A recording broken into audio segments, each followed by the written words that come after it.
Hello, how are you? So, I want to address the most recent natural disaster that I'm aware of, which is Hurricane Melissa, which affected a few countries, specifically Jamaica, Cuba, Haiti, DR. I think they were part of Bahamas as well as Bermuda were affected by Hurricane Melissa. I'm originally from Jamaica, so I kind of want to just talk about just a natural disaster, and I know in the midst of a disaster, it's kind of like how their mental health needs, but it's kind of like how can you be caught up, think about mental health needs when they're basic needs that needs to be catered to. But these basic needs does affect the mental needs. And for those who are affected, my heart goes out to you. For your families who are affected as well. Lives were lost. So, we consider those affected as well in terms of directly, even indirectly. And also those who are seeing this on the news and media, that secondhand trauma, the secondary trauma is real. So you go on Instagram, you go on online, or wherever you go, TikTok, wherever you go, and you're seeing these different videos on YouTube and so forth, and you're seeing the devastation in these countries. And especially if you're at a point where you're not able to help, whether it be financially or physically, go there, then you kind of feel helpless, and you do see the secondary trauma. For any natural disaster overall, you can have that trauma as well, even if you weren't directly impacted. So, what's going through the head of people in the hurricane right now, those who are affected, it's hard to say. Each person deals with stress differently. But I want to talk about there's a concept, it's called the Maslow hierarchy of needs. So that's Maslow hierarchy of needs. It's shaped like a triangle. It's talking about the basic needs that people need to achieve to move on to the next level of advancement in their life. Now, the bottom of the triangle is this the physiological needs. So we talk about food, shelter, clothing, warmth, rest. So that's the basic needs that people need. Now, for those in a hurricane, this is surely affected. I'm going to talk a little bit more about it, but then the second need now will be about safety. And it can be safety, could be immediate safety or long-term safety. But if you feel safe right now, then you're able to move on to the other level. I'll live a sense of belonging. So that is like, in terms of family, friendship, belonging, or sense of community. Then the second level is belonging also includes intimacy, so family, friend, and intimacy. Then we talk about self-esteem, feeling good about yourself, feeling accomplished. And the highest level of this is actually self-actualization, when one reaches their full potential. So if we go back on the triangle, as we're talking about, there are 5 areas. But I want to talk about the basic need of that hierarchy of need. So for those who are in a disaster right now, we're talking about food, shelter, clothing, rest, safety, and sleep. Sadly, for those affected by the hurricane, food, uncertain. If you had food before, if it was perishable, then that's something that you can't sustain because you may no longer have light, water. And if you have food, you're thinking, even in the midst of people being in a devastation, they sometimes share with others. So even if you have food, how long can that food go? So there goes that disruption. We're talking about the basic necessities. Housing, there's so many homes that were affected by the hurricane.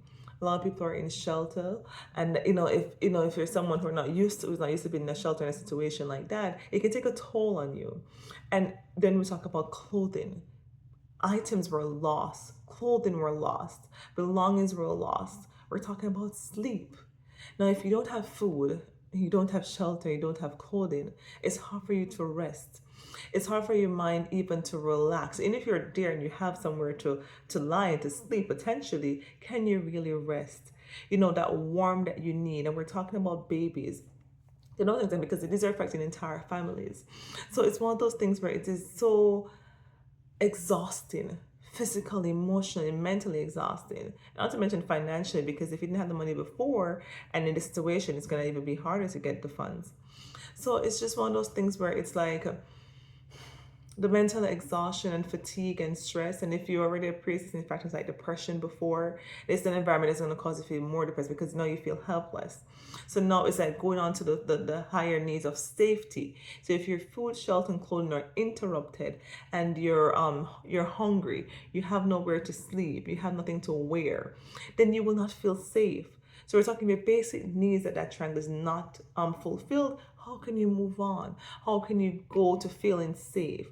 So a lot of people are not feeling safe because, especially if you have a family now to care for, so you're not talking about just yourself. You're talking about young children. You're talking about a partner. You're talking about your parents. The elderly.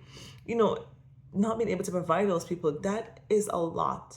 And it's a case where you probably are trying your best because in that environment, what really can you do? If you don't have gas to drive your vehicle to go somewhere to get the service or the help that you need, then you're limited in terms of resources. If you don't have the financial means to purchase something, then there it goes. You're relying now on the aid from the government or those who bring aid to the community to fulfill those needs. But then also taking the food, if you don't have where to store the food or a proper situation to protect the belongings that you're getting, how much can you take? How much can you take with you physically because you don't have the proper means to store it? So it's just that during the midst of the hurricane, there's just so many things going through the mind of everyone. And those are given the aids to, you're trying to give aid to, then you want to reach everyone because you really, really want to help as much people as possible. But it's like, sometimes there's only so much you can do. So that feeling of helplessness because you're like, I want to do more, I want to help more. And then the more you help, you're also seeing the more of a need, because when you help one group, you realize, oh my gosh, there's another group that needs to be helped as well. You want to give that same amount of help and effort to each person. And sometimes you can't. So it's like in the midst of this, how do we cope? How do we cope as a person who are in the midst of the disaster and also those who are witnessing the disaster, whether it's directly or indirectly? There's no one way, to be honest. In this time, we have to rely on our coping skills, and we're hoping that we had these coping skills before.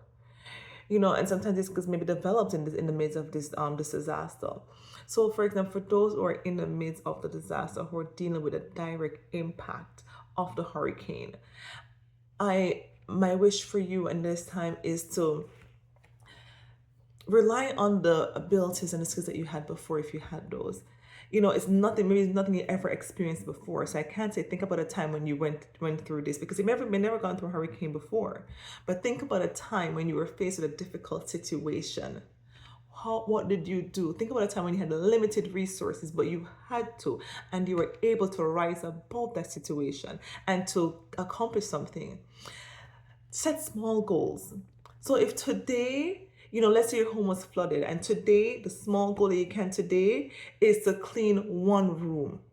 Is to just, put a few things outside in the sun to dry. If that's the goal you achieve today, feel accomplished because you're doing the best you can with what you have right now.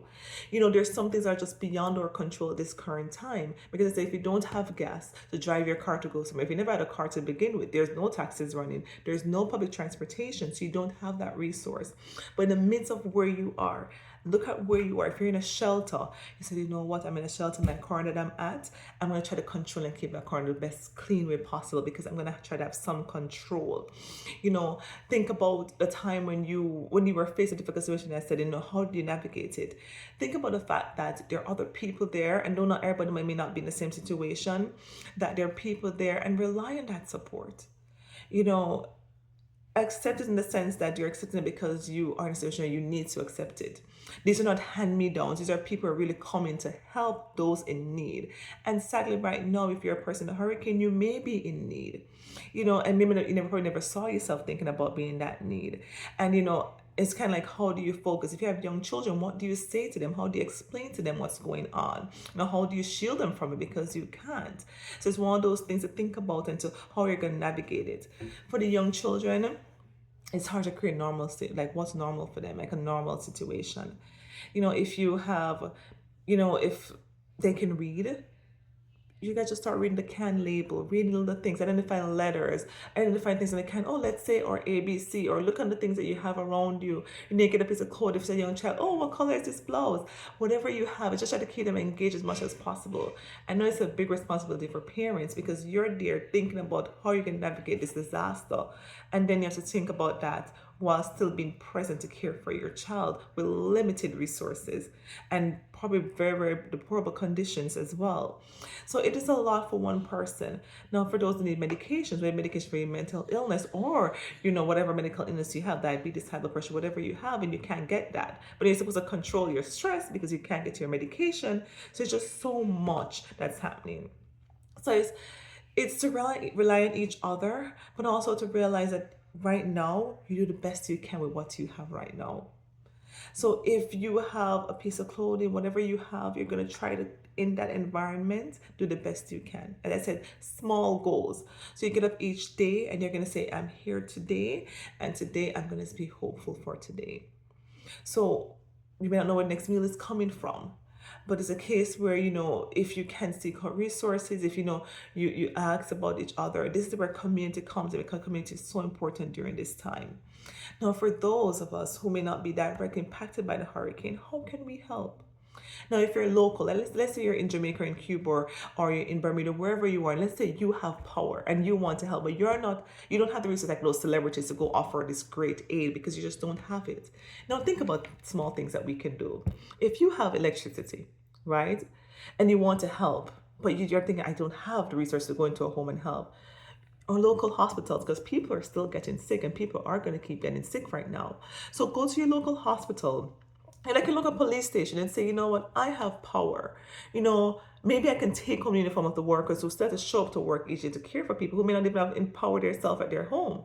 Go to those local hospital, go to your police station, go to the fire department and say, you know what, I can take out some of these clothes. If you have a washing machine, I can wash these clothes at my home and I can iron them and take them back for you. People are going to say, are they going to trust me? But they probably will, because they're in need. I mean, if you want to build trust, maybe you could say, okay, I'm going to leave a photocopy of my ID so they know where you live. So they know you're not going to try to take their uniform or take their resources away, which, sadly that happens in a situation like this still. But you can go to your local hospital. Patients are going to be there who are going to need clean bed to sleep on. Go get the bedding, get the pillowcases, take them home, wash them, take them back. They would appreciate small things like that. If you have a power bank, you can take it out and help the staff to charge their phone, things like that. If you have resources, you can get resources. You have like information, like, when the powers come back, and you can enlighten other people who don't have this information. So these are things that we can do, like small scale. If you're in an area that you want to help and you don't have the massive amount of financial resources, but you can do small things like that. Even cooking a meal and taking somewhere if you can. So you have to make sure also in the midst of this, make sure that you are safe. So that's why if you go to your local hospital, like police station or fire department, or places where people are going for care, that you can help by giving that kind of help. Now, for those who are, international, trying to provide more care or help, you may not have the resources to help. But if you see people like a trusted group, I know like for Jamaica, they have like website by the Office of Disaster Preparedness is having their website that you can go on and register to be a volunteer. And then, when they're trying to recruit people, or I wouldn't say recruit, when they're trying to gather a group, they'll reach out to you. So you can do that to go on those resources. I know they said right now, like people are traveling, they're not like charging extra fine for having a bag and luggage, so you can send clothes if you're able to send clothes. But it's just what we can do in the midst of it. But this is where community comes in. But whatever side of this here, and I'm trying to say to you, stay motivated. You're here today, you're alive. You may not be well, but you are alive. So stay motivated. Help each other. You can offer help, you can offer thoughts, you can offer a listening ear. So if we can do it, we do that to help each other. Once again, I hope that we get the help that we need, and I hope that, as I said, we can able to get past that basic need, so we can move on to a sense of belonging, a self-esteem, and feel accomplished. So until then, we've just stay motivated, we've just be hopeful. So whatever side that you're on this disaster, I wish the best for you, and I hope that at the end of everything that you will get to where you need to be, or close enough to where you need to be. Take care.